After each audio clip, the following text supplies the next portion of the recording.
우리 모두가 짧은 한 생을 살면서 우리 힘으로는 도저히 어찌할 수 없는 불확실한 많은 일들과 역경들을 만나게 됩니다. 이러한 우리에게 오늘 주신 이 말씀만큼 우리를 위로하고 격려하는 말씀이 또 있는지 모르겠습니다. 우리는 가끔 세상을 살다 보면 내 속에 있는 이야기를 누군가 붙들고 마음껏 좀 털어놓고 싶은 답답함을 느낄 때가 자주 있습니다. 그러나 실제로 우리 말에 진지하게 귀를 기울이는 사람이 그렇게 많지 않다는 것을 우리는 자주 발견하곤 합니다. 또 서로 귀를 기울이는 분들이 있다 할지라도 나의 문제에 크게 도움이 되지 않는다는 사실을 우리는 많이 체험하게 됩니다. 이런 처지에 사는 우리 모두가 오늘 하나님이 주신 말씀을 조용히 묵상할 때 참 가슴이 시원해지는 은혜를 우리가 느끼게 됩니다. 말씀이 너무 쉬워요. 초등학교 학생이라도 읽으면 무슨 뜻인지 금방 마음에 와 닿을 수 있는 아주 소박한 표현들입니다.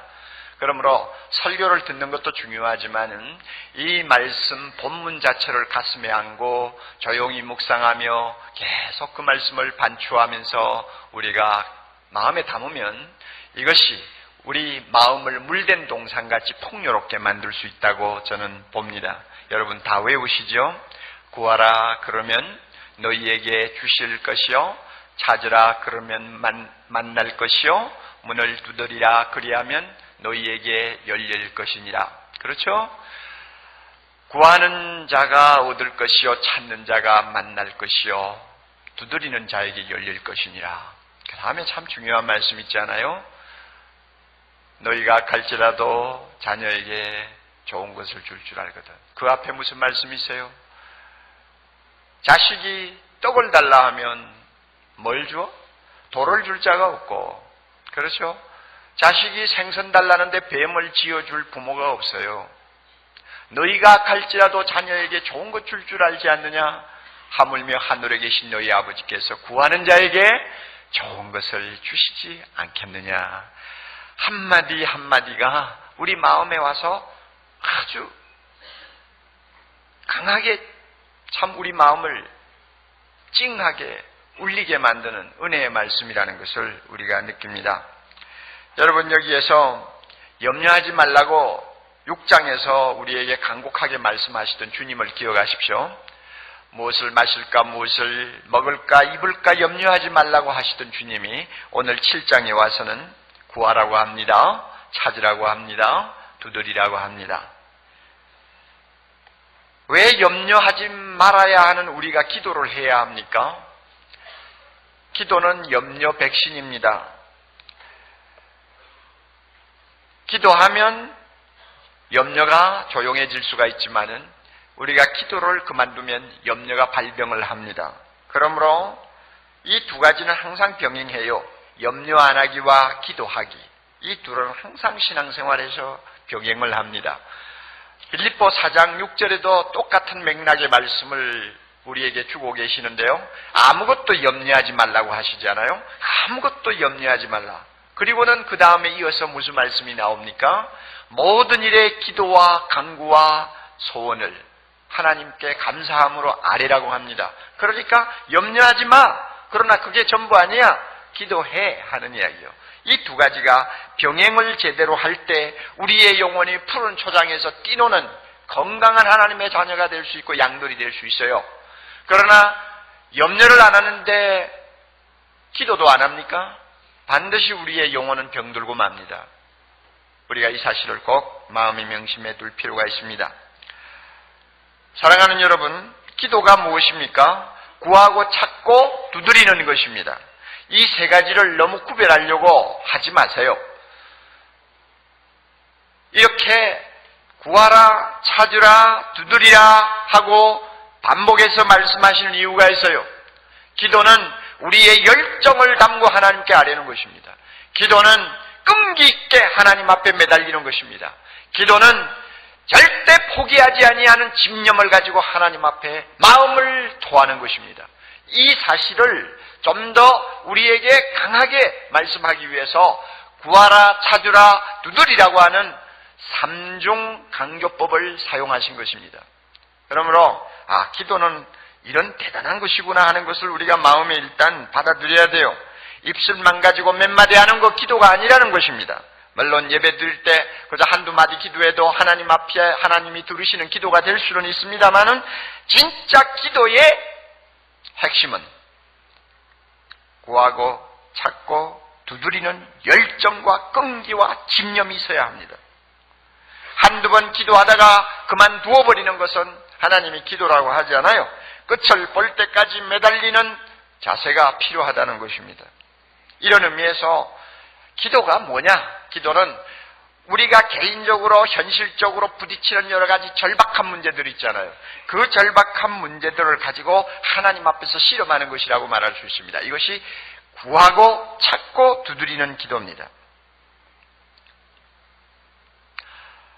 누가복음 11장에 가면 오늘 우리가 마태복음에서 읽은 똑같은 본문이 나오고 있는데요. 이 본문을 주님께서 설명하기 위해서 아름다운 예화를 하나 인용하고 계십니다. 어떤 가정에 밤늦게 귀한 손님이 찾아오셨어요. 요즘처럼 전화가 있으면 예고를 하고 오지만 옛날에 무슨 전화가 있나요? 그러니까 갑자기 손님이 들어닥칠 때가 있습니다. 그런데 그날따라 만들어 놓은 빵이 전부 동이 났어요. 하나도 남아있지를 않아요. 빵을 금방 구울 수도 없지 않아요. 발효시켜가지고 구워야 되니까 시간이 많이 걸리죠. 그러니까 밤늦게 찾아온 귀한 손님 하루 종일 먼 길을 걸어서 오셨어요. 매우 시장한 것이 사실이요. 자, 이거 야단났단 말이요. 그대로 오늘 저녁에는 주무십시오 하기도 어렵지 않아요. 궁리하다가 못해서 조금 떨어진 곳에 있는 친구 집을 찾아가기로 했습니다. 찾아가니 벌써 창문에 불이 꺼졌어요. 자녀들과 함께 잠자리에 들고 난 시간입니다. 자, 유대나라 집은 조그만해요. 마당이 따로 있는 것도 아니고요. 대문을 누르고 들어가는 것도 아니고요. 방문 앞에 가서 두들기고 이야기하면 다 주고받을 수 있는 그런 조그만한 집들입니다. 친구 집 문 앞에 서서 한참 망설였습니다. 두들길까 말까. 그러다가 참 오늘 밤 시장길을 감추고 잠을 자야 할 손님을 생각하니까 도무지 안 되겠단 말이에요.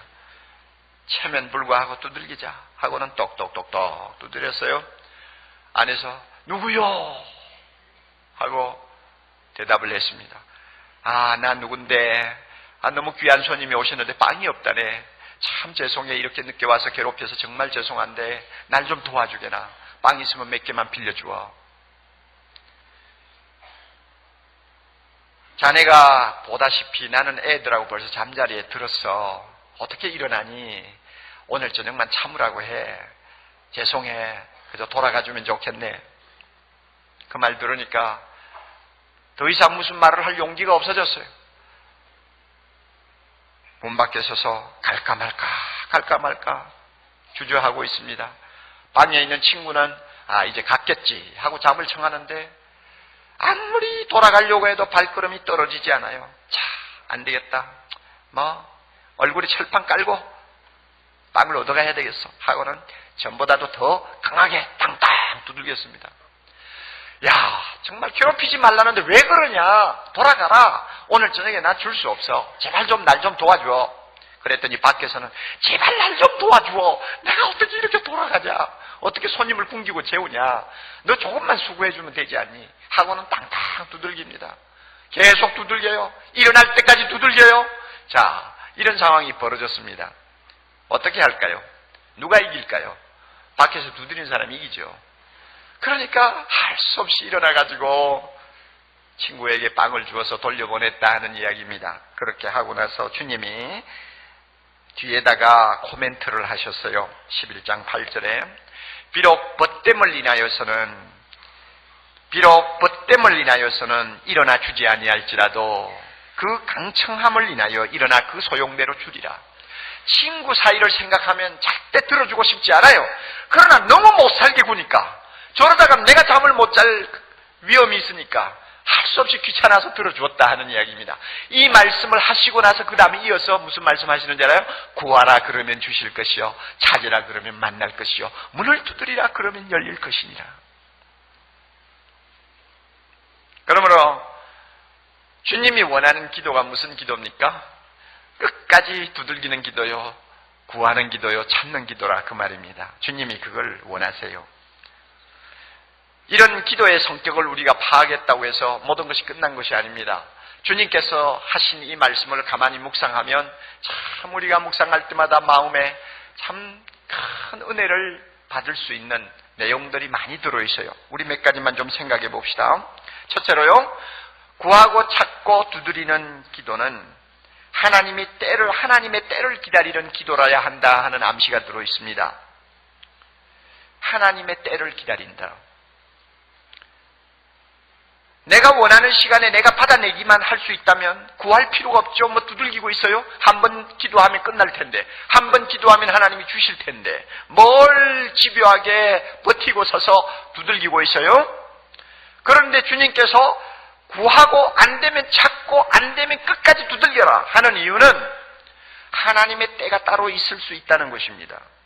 하나님이 움직이셔야 비로소 내가 뭔가 응답을 받을 수 있는데 하나님이 움직이지 아니하고 계실 때가 있어요. 그럴 때는 우리는 구하고 찾고 두드리는 기도의 자세를 포기할 수가 없다는 것입니다. 그러나 하나님이 일어나서 드디어 행동하실 때는 놀라운 응답이 우리에게 임합니다. 그러므로 그때를 기다리는 기도 자세가 필요하다는 것을 말씀합니다. 여러분, 우리가 자녀를 다 키웁니다마는 조금 머리를 쓰는 부모들은요, 철이 없는 애들이 뭐 이것 달라 저것 달라 이거 사달라 저거 사달라 한다고 해서 푹푹 사주고 푹푹 주지 않습니다. 절대 주지 않습니다. 백화점에 데리고 가서 아무리 쇼핑을 해도 애가 달라는 대로 사주는 부모가 없습니다. 부모는요, 애가 원하는 것을 다 주기를 원합니다마는 마음으로는 교육적인 계산을 하세요. 어떻게 하는 것이 이놈을 좀 유익하게 하고 이놈을 교육시킬 수 있을까? 머리를 굴려요. 그래서 계산을 해요. 따라서 애에게 가장 적합하다고 생각하는 것을 선택해서 애에게 가장 유익하다고 생각하는 타이밍을 맞추어서 뭔가 하나씩 주어요. 이게 우리의 자세입니다. 어리석고 어떤 면은 악하다고 할 수 있는 세상 부모도 이렇게 생각하고 주는데 하나님이, 지혜로우신 하나님이 달란다고 막 주겠어요? 그렇지 않죠. 하나님이 생각하셔서 기다려야 되겠구만 하면 하나님은 절대 움직이지 않으세요. 하나님이 가만히 움직이지 않고 있을 동안 우리는 계속 하나님 앞에 매달립니다. 그러는 과정을 통해서 우리의 신앙이 점점 돈독해지고 우리의 인격이 하나님 보시기에 아름다운 그릇으로 빚어지고, 그렇게 해서 우리의 인품 전체가 하나님의 눈에 온전하게 기능할 수 있는 아름다운 자녀로 변해가는 것입니다. 이것을 하나님께서 기대하시면서 어떤 때는 오래 기다리고 계셔요. 그래서 우리가 철이 없는 자식이 아니라 철난 자식이 되기를 하나님이 원하고 계신다는 거 우리가 꼭 믿어야 됩니다. 이런 이유 때문에 구하고 찾고 두드리라고 하는 것입니다. 여러분이 이해하시겠어요? 우리 교회에 철야기도회가 있어요. 아마 주보를 보시면 365일 철야기도회다 하고는 그 시간이 나와 있죠. 참 놀라운 분들이 많아요. 한 7, 80명이 모여가지고 밤마다 기도를 하시는 것 같아요. 그 기도에 참석한 어느 부인의 간증문을 제가 읽은 일이 있습니다. 신앙생활은 한 10년 하신 분이에요. 가난한 집안입니다. 새벽에 일어나가지고 밤늦게까지 그냥 뼈가 부질러지라 하고 열심히 일을 하지만은 부채는 자꾸 늘어나고 갚을 길이 없을 정도로 빚이 많아지고 나중에는 너무 힘이 없어서 마음으로 좌절을 했습니다. 남편이 막 원망스럽고요, 살고 싶지 않고요, 이러다가 죽고 말겠구나 하는 생각도 들고요, 믿어야 무슨 뭐 뾰족한 수가 있냐 하고 자기의 신앙도 회의가 생기고요, 이런 어려움이 있었다고 합니다. 그런 가운데 문득 사랑의 교회 철야기도회가 있다는데 내가 좀 가서 하나님 앞에 좀 매달려 봐야 되겠다 하는 생각이 들어서요. 그래서 드디어 작심을 하고 철야기도회에 참석하기 시작했습니다. 돈 있는 사람 같으면 자가용 끌고 나오고 아니면 택시 타고 올 거리입니다. 걸어서 꼬박 45분을 걸어야 나올 수 있습니다. 하루 종일 일하고 이제 쉬어야 될 그 시간에 45분을 걸어서 철야기도회에 참석하고 그 다음에 기도하다가 보면 어떤 때는 2시, 어떤 때는 3시가 되어서 다시 45분을 걸어서 집으로 돌아가서 잠깐 눈 붙이고 또 일을 시작하는 일, 절대로 쉬운 것이 아닐 것입니다. 그럼에도 불구하고 그는 작심을 하고 하나님 앞에 매달리기로 작정했다고 합니다. 하나님께서 그 자매를 사랑하셨나 봐요. 기도하고 나서 보니까 다달이 필요한 것만큼 재물을 채워주시는 것을 그가 체험했습니다. 장사를 하시는 분인지는 모르지만 다달이 필요한 것만큼 하나님이 돈을 주셨어요. 그리고 어떤 때는 급해가지고 하나님 앞에 막 매달렸는데 하나님이 기이하게 응답하시는 일들이 있었어요. 예를 들면은 딸이 고3에 다니고 있었는데 수능 성적이 그렇게 좋지를 않아요. 이제 시험을 앞두고 걱정을 했습니다. 철야기도에 나와서 걱정을 했더니 전도사님이 이러더래요. 딸의 눈과 마음과 손이 오답을 찍지 않고 정답을 찍을 수 있도록 해 주시옵소서 하고 기도하라고 그러더래요. 그래가지고 밤마다 그냥 시험을 앞두고는 하나님이여 내 딸이 정답을 오답을 찍지 않도록 꼭 정답만 찍을 수 있도록 우리 딸을 꼭 손을 붙잡아 주세요 하고 매달렸답니다. 그런데 막상 딸이 시험장에 들어가서 이제 제일 어려워하는 과목이 수학이었는데 수학 시험지를 들고 보니까 진짜 아무것도 모르겠다고 생각되는 문제가 한 대문제 되더래요. 그래서 이 딸이 진짜 찍었어요. 그냥 넘어갈 수는 없으니까 찍었어요. 찍었는데 그 5문제 중에서 4문제가 맞아 떨어진 거예요. 이거 기적이죠. 그래가지고 성적이 오히려 나아져서 특차에 응시할 수 있게 됐다고 그랬습니다. 하나님이 막 주신 거예요. 그런데요, 중요한 건 그게 아니에요. 이 부인이 밤마다 나와서 기도하면서 깨달은 큰 진리가 있어요. 그가 이렇게 썼습니다. 기도하면 바로 응답받는 것도 있지만 인내하면서 오래 기다려야 한다는 것이 기도라는 것을 알게 되었습니다. 인내하면서 오래 기다리고 기도하는 것이 더 중요하다는 것을 깨달았다는 것입니다.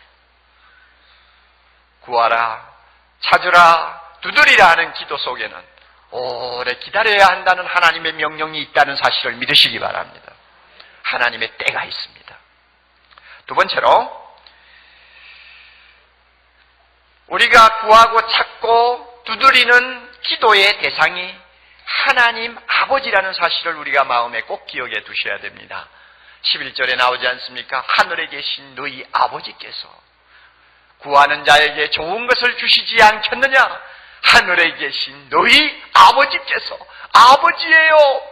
여러분, 우리는 하나님이 누구신가 대충 상식적으로도 알지 않습니까? 하나님이 누구세요?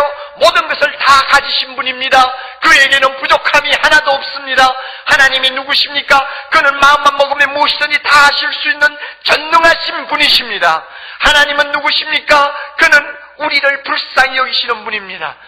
구더기와 같고 하루살이와 같은 우리지만은 그래도 자기 자식이라고 생각하시고 인격 대우해 주시면서 불쌍히 여기시는 자비로우신 하나님이십니다.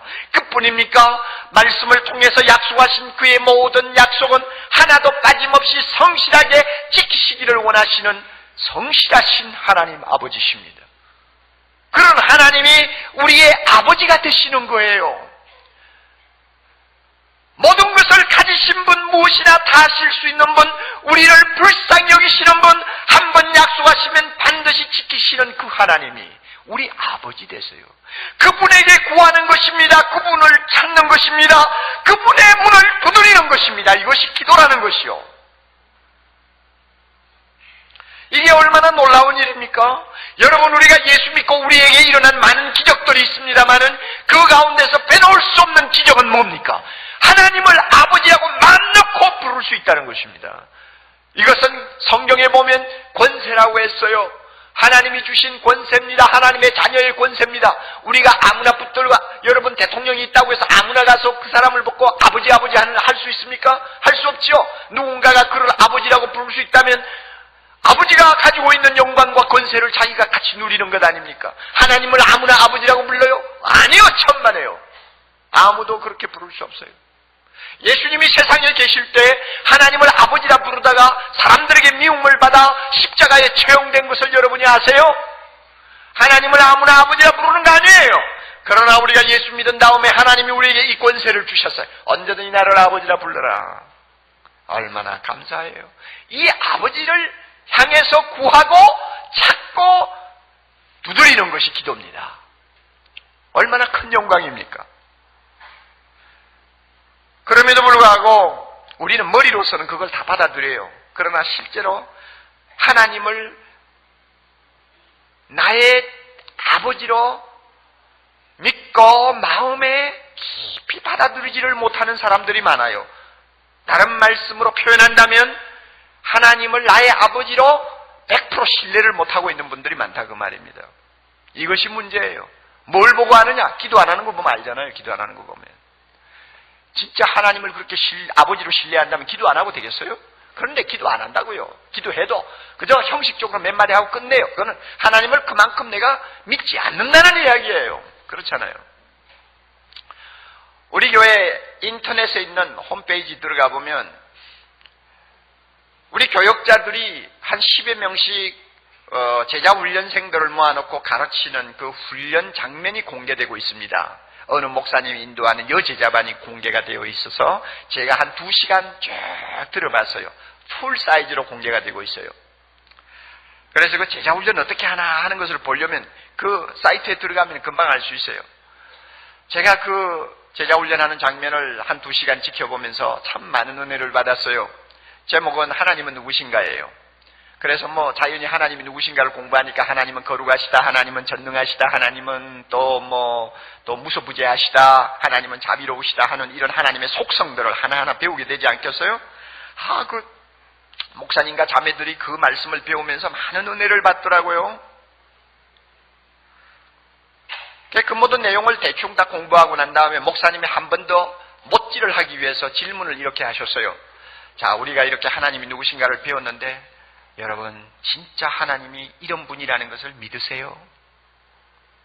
믿으세요? 그러니까 아무도 대답을 하지 않고 가만히 있더라고요.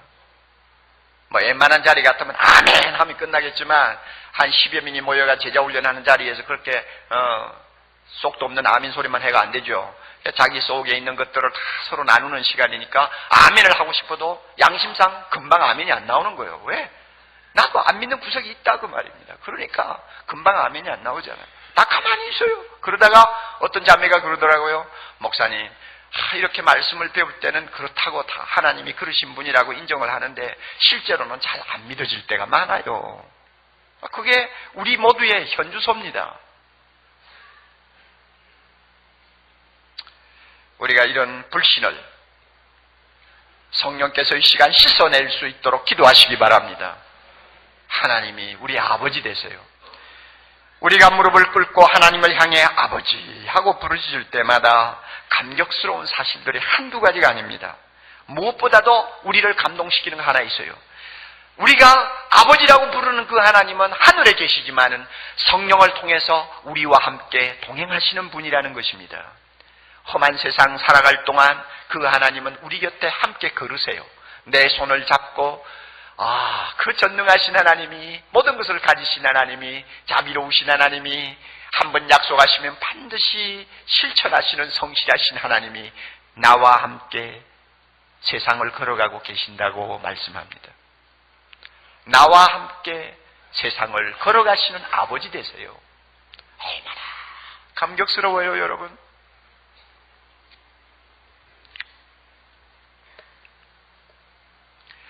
그러니 말이죠. 인생을 살다가 우리가 물 가운데로 들어갑니다. 내 곁에 하나님 아버지가 함께 걸어가신다고 할 때 여러분 구하지 않겠어요? 내가 물에 지금 빠지는데 구하지 않겠어요? 찾지 않겠어요?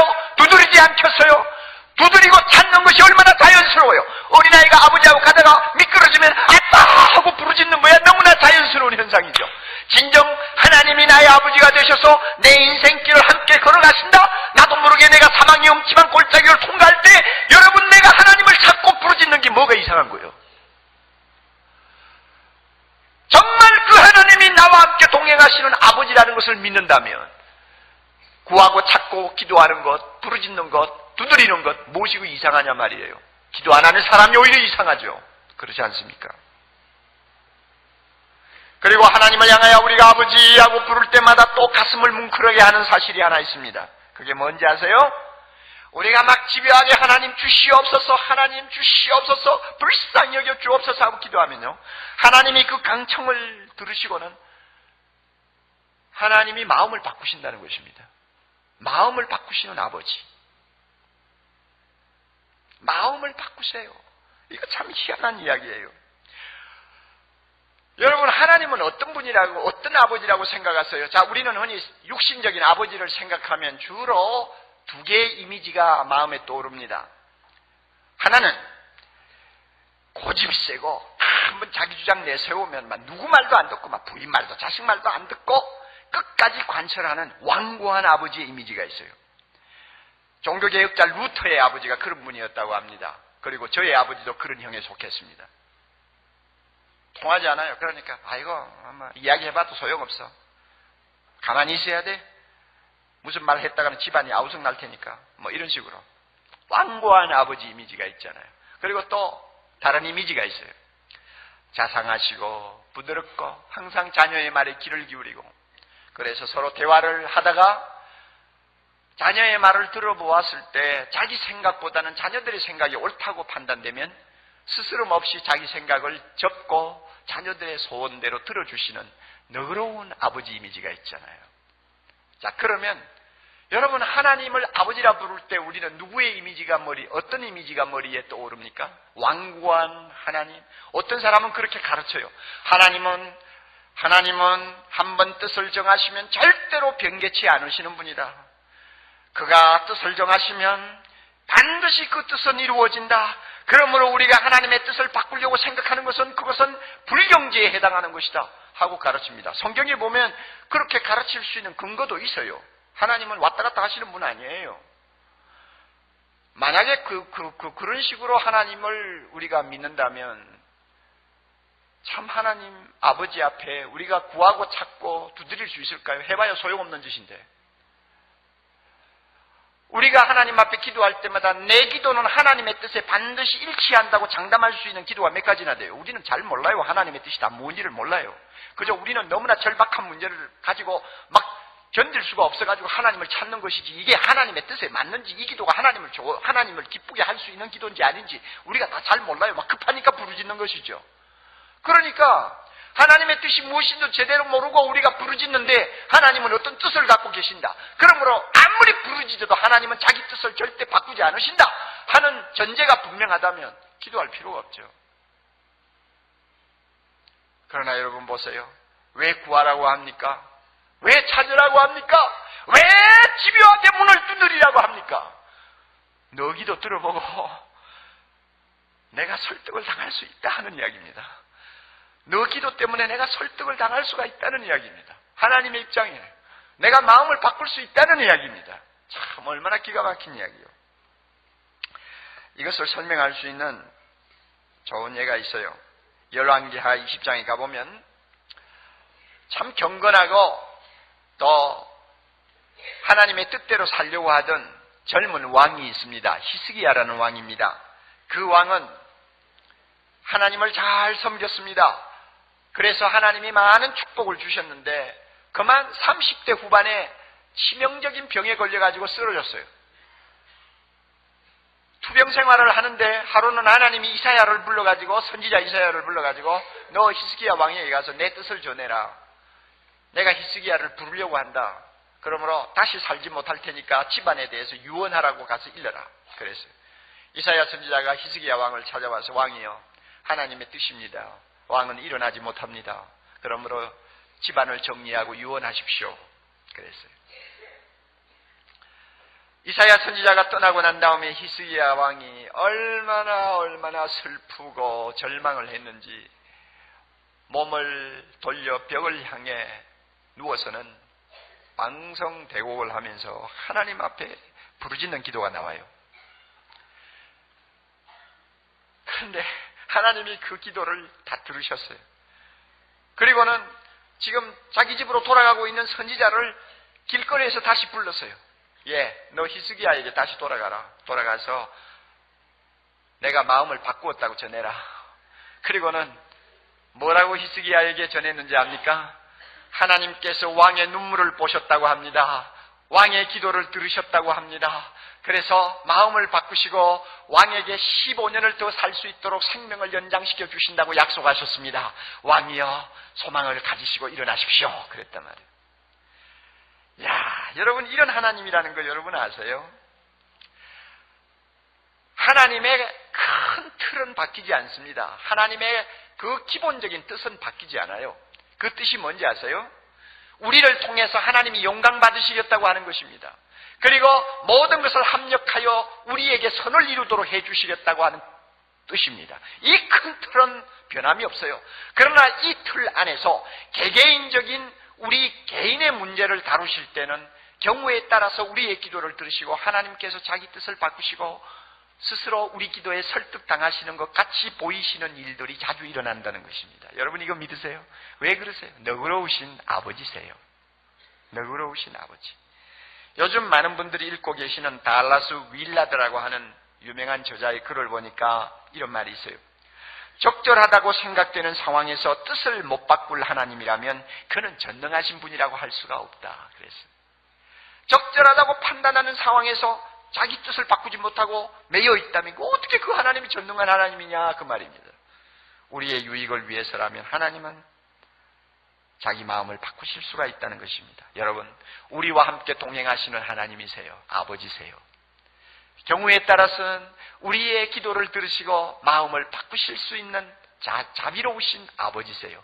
그분을 향해 우리가 구합니다, 찾습니다, 두드립니다. 얼마나 큰 축복입니까? 할렐루야! 얼마나 큰 축복이에요. 자, 세 번째로 구하고 찾고 두드리는 자에게는 반드시 좋은 것을 주신다고 약속하셨습니다. 이 사실을 꼭 기억하십시오. 너희가 악할지라도 자녀에게 좋은 것을 줄 줄 알거든 하물며 하늘에 계신 너희 아버지께서 구하는 자에게 좋은 것으로 주시지 않겠느냐. 하나님의 약속입니다. 여러분, 우리 인간은 자식에게 잘해준다고 하지만 사실 본성이 다 악한 부모들입니다. 이렇게 악한 부모들임에도 불구하고 자식에게 나쁜 거 주려고 하는 부모는 거의 하나도 없어요. 미국 세크라멘토에 소재하고 있는 샌프란시스코 주립 형무소에 패터슨이라고 하는 사람이 지금 복역 중에 있죠. 그 사람은 가정을 다 던져버리고 나와가지고 강도짓을 하고 또 마약을 복용하면서 방탕한 생활을 하다가 무슨 죄를 범해가지고 결국 감옥 생활을 하게 되었습니다. 이렇게 악한 사람이요. 이런 사람을 아버지라고 부를 자식이 누가 있고 남편이라고 생각할 사람이 누가 있겠어요? 그런데 소식을 들으니까 자기 딸이 지금 위도가 되는 거예요. 그 딸은 태어날 때부터 콩팥이 하나밖에 없는 좀 이상한 체질을 가지고 태어났어요. 그런데 그 하나밖에 없는 콩팥이 문제가 생긴 거예요. 그래가지고 딸이 위도가 되는 말을 듣고는 이 복역 중에 있는 아버지가 선뜻 나섰어요. 내 콩팥을 기증하겠다 하고 나왔어요. 그런데 이상하게도 이 아버지도 콩팥이 하나밖에 없어요. 그러니 여러분, 자기 콩팥 하나 있는 거 기증하면 자기가 죽는다는 이야기예요. 이렇게 악한 아버지도 자식에게는 좋은 거 주려고 그래요. 그렇다면 하늘에 계신 우리 아버지, 선하시고 인자와 긍휼이 무궁하신 사랑이 많으신 그 하나님이 우리에게 좋은 거 주시지 않겠느냐 그 말입니다. 우리가 이거 꼭 믿어야 됩니다. 하나님이 주시는 것은 좋은 것입니다. 구하고 찾고 두드리는 자에게 하나님이 주시는 응답은 좋은 것입니다. 그런데 문제가 있습니다. 누구 눈에, 누구 보기에 좋은 거냐 그 말이에요. 하나님 보기에 좋은 거요, 내 눈에 좋은 거요. 물론 양쪽 다 좋으면 괜찮지. 금상첨화죠. 그렇잖아요. 하나님 보기에도 좋고 내 눈에도 좋고. 아까 제가 예를 든 시험장에 가가지고 눈 딱 감고 찍었는데 5개 중에 4개가 맞았다. 기도 응답 받았다. 그러면 하나님 보시기에도 그게 좋았는지 몰라요. 그리고 또 우리에게 얼마나 좋아요. 그런 경우도 왕왕 있기는 합니다만은 많은 경우에요. 하나님은 좋다고 주시는데 우리 눈에는 안 좋아요. 그런 응답이 많아요. 하나님은 떡이라고 주시는데 내가 보니까 돌이에요. 이런 경우가 많아요. 자, 이런 경우를 맞았을 때에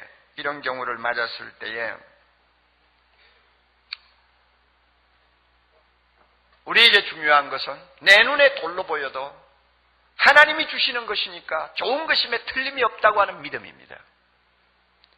이 믿음 가지고 하나님 앞에 올려 감사하면 하나님은 우리 눈을 열어서 진짜 하나님이 주시는 것이 돌이 아니고 떡이라고 하는 사실을 발견하게 해주십니다.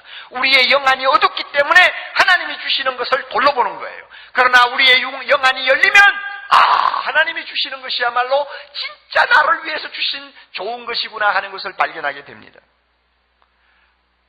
그리고 심지어 우리가 실수하고 잘못해가지고 위기에 빠져가지고 하나님 앞에 매달리고 있을 때도 하나님이 주시는 응답은요, 우리의 실수를 바꾸어서 선으로 바꾸어서 우리에게 은혜를 주실 때가 많이 있습니다. 그게 좋은 거예요. 여러분, 이 사실을 우리 모두가 꼭 믿어야 합니다. 어느 자매가 저에게 보낸 편지입니다. 이 집사님은 사랑의 교회에 온 지 한 7년 정도 되는 분입니다. 그러나 예수를 믿은 지는 오래됐어요. 신앙생활이 별로 뜨겁지를 않았던 것 같습니다. 남편은 오히려 직장생활하면서 너무 주님을 위해서 충성을 많이 하니까 그게 보기 싫어가지고 집안에서 남편을 은근히 핍박하는 그런 여자였습니다. 그런 경우도 있죠, 그죠? 예. 그러나 신앙 좋은 남편의 감화를 받아서인지 내가 이래가지고는 안 되겠다 싶어가지고 성경대학에 입학하고 하나님의 말씀을 부지런히 열심히 배우고 있는데 갑자기 병원으로부터 직장암 초기라고 하는 청천벽력 같은 진단을 받았습니다. 절망을 하고 있는데 남편이 이런 말을 했다고 합니다. 여보, 이 병이 하나님이 주신 것이라면 좋은 걸 거야. 나쁜 거 아니야. 좋은 것이라는 것을 우리가 믿어야 돼. 남편이 그렇게 위로했다고 합니다. 그 남편의 말을 참 의지하고 1년 동안 항암 치료를 이제 받았습니다. 마지막으로 이제 5일 동안 연속해서 주사 맞는 이제 스케줄이 남아 있는데 그 주사를 계속 맞으면서 막 이 자매가 영적으로 침체돼 버렸어요. 좋은 거 주실 줄 알았는데 기껏 해야 이거냐 하는 생각이 또 들고 믿음이 흔들리면서 말로 표현할 수 없는 답답함을 느끼기 시작했습니다. 이럴 때 신방을 오신 목사님에게 자기 사정을 이야기했더니 그 목사님도 똑같은 이야기를 했습니다. 하나님은 절대 나쁜 거 주시지 않습니다. 좋은 거 주십니다. 믿으세요. 이제 1년의 치료를 마치고 나서 의사 앞에 이제 결과를 듣기 위해 갔습니다. 의사가 말하기를 암세포는 다 없어진 것 같습니다. 그런데 한 가지가 좀 미흡하네요. 뭔가 지금 마음이 캥겨요. 어디 전이가 되지 않았을까 하는 의심이 생기는 지금 부분이 있거든요. 그러니까 검사 조금 더 하고 한 달 후에 다시 한번 봅시다 하고 말을 했습니다. 그 말을 듣자마자 이 자매의 표현대로 빌리면 하나님께 버림받은 기분이었다고 합니다. 믿어봐야 돌아오는 것은 기껏해야 아무것도 아니고 이 정도라는 것을 그가 알았을 때 허탈감이 물밀듯이 찾아왔다고 합니다. 교회도 가고 싶지 않았다고 합니다. 그렇게 며칠을 고민하다가 이왕 이렇게 된 바에는 하나님 앞에 한번 매달려보자 하고는 새벽기도 나가기로 남편과 함께 작심을 했어요. 그리고는 둘이서 열심히 새벽기도를 다녔습니다. 하나님이여, 머리로만 주님 믿지 말고 마음으로 믿게 해주세요. 하나님이여 구원의 기쁨을 다시 회복시켜 주세요. 하나님이여 나에게 주신 이 병의 의미가 뭔지 가르쳐 주세요. 그리고 고쳐주세요 하는 이런 제목을 가지고 기도했다고 합니다. 그러나 새벽기도도 한 보름쯤 하고 나니까 또 영적으로 굉장히 어려워졌습니다. 굉장히 영적으로 힘을 잃어가고 있었습니다. 막 흔들리고 막 회의가 생기고 하나님 믿어봐야 별 볼 일 없다고 하는 막 생각들이 막 몰려왔어요. 그러는 과정에 어떤 자매를 만났는데 그 자매는 믿지 아니하는 사람이었습니다. 자기도 모르게 전도를 하기 시작했어요. 자기가 지금 불평하고 있는 하나님을 전하는 겁니다. 자기가 지금 의심하고 있는 하나님을 전하는 것입니다. 그래가 전도했어요. 전도를 하고 난 다음에 이 부인에게 놀라운 변화가 일어났습니다. 하나님이 그의 눈을 열어주신 것입니다. 그래서 그가 이렇게 썼습니다. 그대로 읽을게요. 들어보세요. 목사님, 갑자기 제 마음이 편안해지는 거예요. 답답하던 마음이 싹 없어지고요. 분한 마음도 없어지고 감사하는 마음이 드는 거예요. 그날 이후 제 마음에 쌓인 여러 가지 생각들이 정리가 되면서 가장 좋은 것을 주시는 하나님 아버지를 믿게 되고 묵상하게 되었어요. 병도 영적인 갈증도 나에게 다 필요해서 하나님이 주신 좋은 것임을 알게 되었어요. 나중에 의사의 판정이 어떻게 나든 그것을 허락하신 하나님의 주권을 인정하며 감사할 수 있어야 한다는 마음이 들며 병에 대한 집착이 사라져버렸어요. 낫든지 안 낫든지 이 일을 통해서 하나님께서 남편과 나를 다루고 계시며 하나님의 온전한 사랑으로 세움을 입을 것이라는 확신이 들었어요. 목사님, 1년 치료받고 의사한테서 다 나았습니다 하는 판정을 그 자리에서 받았다면 지금처럼 제가 하나님께 가까이 다가설 수 있었을까요? 목사님, 저 많이 달라졌어요. 제가 이제껏 신앙생활을 한 중에서 지금이 제일 재밌고 행복해요. 요즘 그냥 좋아요. 남들은 이해 못할 거예요. 목사님께 이 이야기를 꼭 알려드리고 싶었습니다. 여러분, 우리가 이 정도의 고백과 간증을 할 수 있다면 진짜 하나님의 자녀지요. 하나님은 좋은 것 주십니다. 할렐루야. 내 눈에 좋아 보이지 않는 것도 사실은 좋은 것입니다. 여러분이 기도하셔서 어떤 응답을 받았든 간에 다시 한번 그 응답을 곰곰이 되새겨 보세요. 내 눈이 어두워서 돌로 보이지 않았는지, 그렇다면 주님이 내 눈을 열어서 하나님이 주신 응답이야말로 떡이라는 사실을 확실히 알고 믿고 찬양할 수 있게 해달라고 우리 기도해야 합니다. 끝으로 구하고 찾고 두드리는 기도는 남을 먼저 대접하는 것이라는 사실을 알아야 합니다. 12절요. 그러므로 무엇이든지 남에게 대접을 받고자 하는 대로 너희도 남을 대접하라. 소위 황금률이라고 합니다. 여러분, 이 말씀이 왜 구하고 찾고 두드리는 기도 다음에 나오는지 아세요? 내가 비판하고 싶은 사람이 있다고 합시다. 우리 눈에 있는 들보는 안 보이고 남의 눈에 티를 가지고 막 비판하고 싶고 괴롭게 해주고 싶은 사람이 있다고 합시다. 이럴 때 여러분, 그 사람을 진짜 대접하는 길이 뭡니까? 내가 하나님 앞에 엎드리는 것입니다. 주여, 나의 눈에 있는 들보를 뽑게 해주시옵소서 하고 하나님 앞에 진지하게 기도하면 하나님이 내 눈에 들보를 뽑으시고 형제 눈에 티를 보던 나의 잘못된 생각을 바꾸어 주세요. 내가 변하는 거예요. 기도하다가 내가 바뀌는 거예요. 내가 바뀌면 나는 다른 형제를 대접하는 사람이 됩니다. 여러분 아세요? 나를 비판하는 사람이 있다고 합시다. 나를 못 살게 구는 사람이 있다고 합시다. 그 사람을 대접하는 길이 뭡니까? 내가 하나님 앞에 엎드려 기도하는 것입니다. 그를 위하여 구하고 찾고 문을 두드리면서 기도하면 하나님이 그 사람을 변화시켜 주세요. 마음의 문고리는 안에 있어요. 내가 그 사람의 마음을 열 수가 없어요. 그러나 하나님이 그 사람의 마음을 변화시키면 그 사람이 스스로 문을 열고 나옵니다. 그 사람에게 변화가 일어납니다. 나를 욕하고 비판하던 사람이 변화를 받습니다. 뭐 때문에? 내가 하나님 앞에 그를 위하여 구하고 찾고 두드리기 때문에 그런 변화가 일어나는 것입니다. 이렇게 볼 때 기도한다는 것은 다른 형제를 대접하는 것입니다. 믿습니까, 여러분? 오늘 주신 말씀을 마음에 잘 담으시기 바랍니다. 우리는 구하고 찾고 두드리지 아니하면 안 되는 상황에 지금 놓여 있습니다. 얼마나 우리를 당황하게 만드는 사건들이 연일연냐 우리 앞에 모습을 드러내고 있습니까? 100년 만에 처음이라고 하는 한 발을 우리는 맞고 있습니다.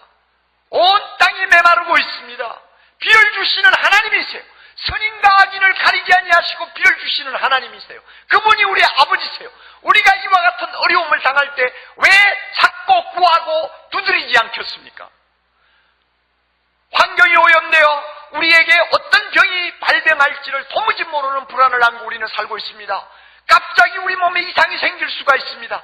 이런 어려운 상황을 우리가 맞아서 하루하루 살고 있으면서 내 곁에 동행하시는 좋으신 하나님 앞에 구하고 찾고 두드리는 기도를 왜 하지 않겠습니까? 내 자녀를 아무리 사랑해도 탈선합니다. 우리가 어떻게 하겠어요? 어떻게 하겠어요? 인터넷에 앉아가지고 감독할 수 없는 시간에 제 마음대로 인터넷 속에 빨려들어가 못된 것들을 다 접촉하는 내 자녀를 누가 지키고 보호하겠습니까? 여러분, 이런 자녀를 앞에 놓고 전능하신 하나님, 무엇이나 하실 수 있는 하나님, 좋은 것을 주시는 하나님 앞에 어떻게 부모가 구하고 찾고 두드리지 않겠느냐 그 말입니다. 생활고를 놓고 우리는 주님 앞에 나가야 합니다. 아빠의 직장을 놓고 주님 앞에 나가야 합니다. 어떤 문제든지 간에 나에게 절박한 문제라고 인식되는 것은 서슴지 말고 들고 하나님 아버지 앞에 나가서 구하고 찾고 두드리면 하나님은 반드시 좋은 것 주신다고 약속하셨습니다. 할렐루야. 경우에 따라서는 하나님의 뜻이 어떠했든 간에 우리의 구하는 말을 들으시고 자기 마음을 바꾸시고 우리에게 응답하신다고 약속하셨습니다. 이 좋은 하나님이 우리 아버지 되세요. 왜 기도하지 않습니까?